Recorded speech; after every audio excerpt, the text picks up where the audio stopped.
Connect the end of this fig to the tube by twisting it into place.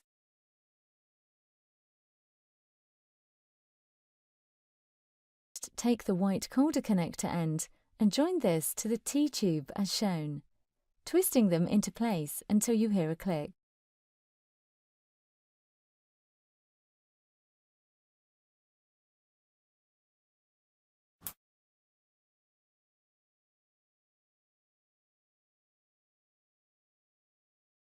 Now take a toe cuff and connect to the longer section of the T-tube.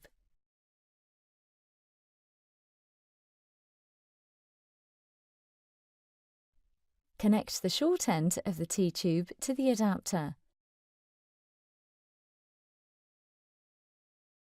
Finally, connect the PPG adapter to the Doppler unit using the curly cable. Place the toe cuff around the base of the big toe. Now attach the PPG sensor to the toe using an adhesive strip provided.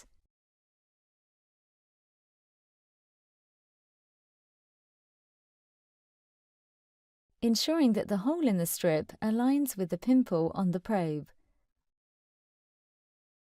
Wrap around the big toe as shown.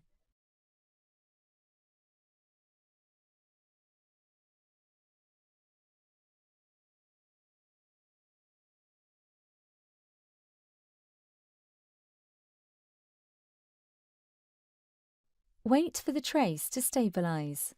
Inflate the cuff using the SFIG provided to 30 mm of mercury above systolic pressure or until the trace becomes a flat line. As you can see on the display, the white line is showing in the red band.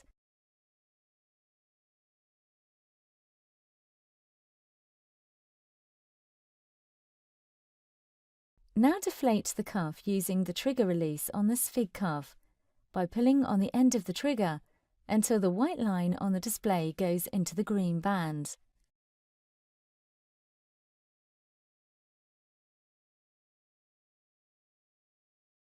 A tip is to put the second finger behind the trigger as shown. This helps give more control to the release. Now you can see a slow deflation rate which is correct and in the green band.